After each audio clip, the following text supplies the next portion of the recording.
In this video, we're going to talk about a phenomenon that first emerged in the middle of the last century and then has been revisited in the last few years, and that is something called the Goldwater rule. In order to properly frame that discussion, what I'd like to do first is to go through an exercise with you. I'm going to read a very brief description of some experiences that people are having that may or may not be indicative of a mental illness. So we're going to go through a bunch of these. Here's the first one. Jackie frequently talks to herself while she is working out her math homework. Her roommate sometimes hears her and wonders if she is okay. Is this a mental illness? Yes, no, or need more information? Charlie believes that the noises made by cars and planes going by outside his house have secret meanings. He is convinced that he was involved in the start of a nuclear war, and that the only way for him to survive is to find the answer to a difficult riddle. Is this a mental illness? Yes, no, or need more information? Harriet gets very depressed during the winter months when the light is low. She sometimes stays in her pajamas for the whole weekend, eating chocolate and watching TV. Is this a mental illness? Yes, no, or need more information? Frank seems to be afraid of a lot of things. He worries about driving on the highway and about severe weather that may come through his neighborhood, but mostly he fears mice, checking under his bed frequently to see if any are present. Is this a mental illness?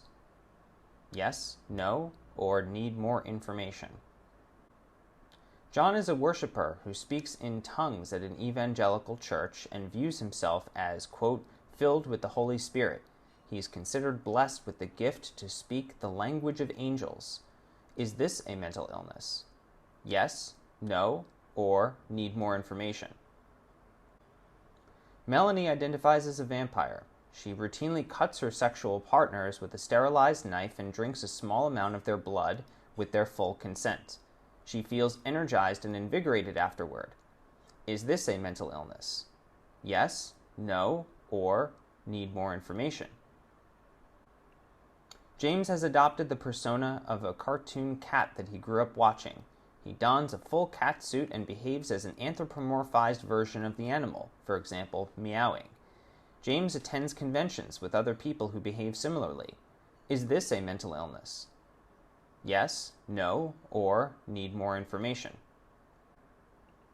Now, the correct answer for all of these that we just went through is need more information. There is no way that we could conclude for any of those fictional examples that these behaviors are indicative or not indicative of a mental illness. And that is true no matter who we are as the observers. So even if we all had professional licensed degrees in clinical psychology or therapy, we would still not be able to make a diagnosis of someone based on a couple of sentences of vague or inconclusive symptoms. All of that could be considered within the realm of normative experiences. And that's especially true for all of us who are not clinical psychologists, that we have even less ability to decipher whether people are suffering from a mental illness or not. And I bring this up in part so that you as students won't go around trying to identify the mental illnesses that other people may or may not have, but also to show how even professional psychologists can sometimes go awry with regards to trying to diagnose the mental illnesses of celebrities or public figures or politicians. At the beginning, I mentioned briefly the idea of the Goldwater rule. This was put into place by the APA when Barry Goldwater was running for president, and there was an article published with signatures from over 1,000 psychiatrists who said that he was mentally unfit to be president. And in the years that Donald Trump was either running for president or serving as president, a lot of psychologists and psychiatrists said the same things about him, but the Goldwater rule put in place prohibited those kinds of statements, at least official statements, from licensed psychiatrists and psychologists within the APA. And the reason is because we cannot ethically diagnose other people without having personal contact with them in the context of therapy.